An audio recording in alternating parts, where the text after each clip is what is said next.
Bonjour à tous, j'espère que vous allez bien. Nous continuons notre module sur Dieu nous aime et nous entamons la quatrième et dernière étape qui est témoin de l'amour de Dieu. Rappelez-vous, la semaine dernière, on avait parlé du lavement des pieds et d'une phrase que Jésus avait prononcée avant de mourir qui était « Aimez-vous les uns les autres comme je vous ai aimé ». C'était le « comme » de Jésus qui était la nouveauté du Nouveau Testament, mais aussi cette grande joie de savoir que nous pouvons aimer comme Jésus. Et oui, un amour exigeant, profond, durable, mais possible. Voici, nous allons parler d'être témoin de l'amour de Dieu. Je vous invite à revoir le mail que vous a envoyé vos catéchistes par l'intermédiaire d'Astrid. Toujours un peu le même refrain, je me radote un peu. Mais voilà, comme ça vous aurez toute la trame et je vais pour cela poser différentes questions à différentes personnes, voilà, pour pouvoir mieux comprendre comment être témoin de l'amour de Dieu. Mais avant cela, je vais d'abord lire la lettre de Saint Jacques l'apôtre. Il a écrit une lettre qui dit, écoute bien, « Mes frères, si quelqu'un prétend avoir la foi sans la mettre en œuvre, à quoi cela sert-il? Sa foi peut-elle le sauver? Supposons qu'un frère ou une sœur n'ait pas de quoi s'habiller, ni de quoi manger tous les jours. Si l'un de vous leur dit « Allez en paix », mettez-vous au chaud et mangez à votre faim. Sans leur donner le nécessaire pour vivre, à quoi cela sert-il? Ainsi donc, la foi, si elle n'est pas mise en œuvre, est bel et bien morte.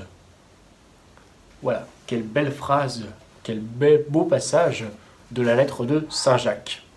Maintenant, je vais interviewer, comme je vous l'ai dit, différentes personnes, voilà, que vous connaissez peut-être. C'est parti. Bonjour Xavier. Alors, ce qui me touche dans ce passage, c'est que Saint Jacques nous dit avec force que croire, c'est forcément agir. Alors, ça veut dire quoi? Ça veut dire que la foi étant une réponse à Dieu, à son amour, eh bien, il s'agit d'y répondre par des actes et des attitudes qui correspondent à cet amour que Dieu nous porte. Si Dieu m'aime, je dois l'aimer. Voilà, je dois chercher à manifester cet amour. Alors, la foi est une forme, croire déjà qu'il est là, c'est déjà une première réponse à cet amour qui m'est donné, que j'ai reçu et que j'ai détecté dans ma vie. Mais il y a aussi cet appel à agir conformément à cet amour. Et c'est pour ça que Saint Jacques nous dit, hein, la foi, la foi, si elle n'est pas mise en œuvre, est bel et bien morte. Si quelqu'un m'aime, mais que je ne cherche pas à lui répondre, à lui dire cet amour à mon tour, alors c'est pas vraiment de l'amour, puisque l'amour est une communion. Et donc, ce qu'il faut, ce que nous redit Saint Jacques, et moi ce qui me touche beaucoup, c'est que croire, c'est forcément agir, servir, c'est-à-dire par exemple servir les autres, aller à leur rencontre, prendre soin d'eux.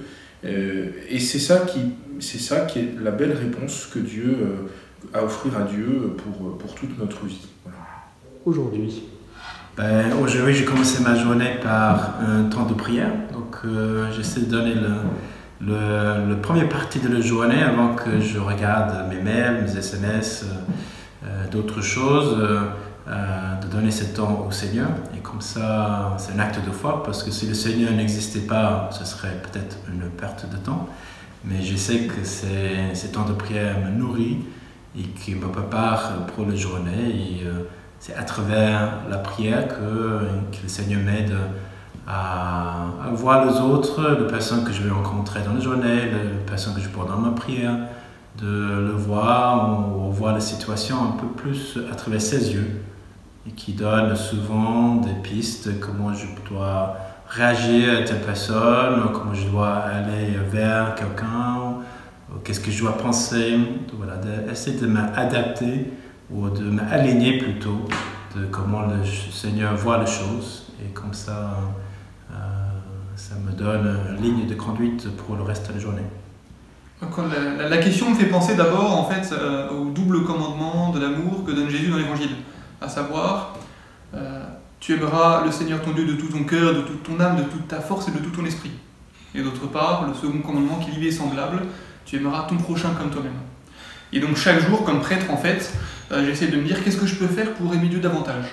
Et ensuite, qu'est-ce que je peux faire pour aimer les autres et me rapprocher des autres et chercher à les rejoindre, à être veilleur. Voilà. Et donc, chaque jour, ma journée comme prêtre, aimer Dieu de tout mon cœur, elle est structurée par un certain nombre de temps de prière. Les laudes le matin, qui est la prière du matin. L'office du milieu du jour, la prière de midi. Puis ensuite, les vêpres le soir, et puis ensuite, les complis avant de me coucher. Et un autre office, puis la messe. Plein de moments de prière qui me permettent en fait de chercher à me rapprocher de Dieu chaque jour. Et puis ensuite, cette vie de prière et la relation à Dieu suscite en moi le désir de me rapprocher des autres, d'aimer les autres davantage. Et de me dire qu'est-ce que je peux faire pour les aider, qu'est-ce que je peux faire pour les rendre plus heureux, qu'est-ce que je peux faire pour les aider à se tourner vers Dieu. Voilà. Et donc du coup, c'est comme prêtre, la manière de chercher à agir comme Jésus. Eh bien, la personne qui me touche, qui m'édifie, qui m'inspire, il y en a beaucoup. Mais j'en citerai une, c'est Mère Teresa de Calcutta. Cette religieuse qui a vécu en Inde pendant toute sa vie, qui est morte en 1997. Tu vois, c'était il n'y a pas si longtemps que ça. Elle a vécu toute sa vie en Inde pour être au service des plus pauvres. Elle a vécu 50 ans au contact avec les pauvres de la rue, tous les gens rejetés de la société. Et Mère Teresa était le sourire de Dieu, les accompagner, les soigner.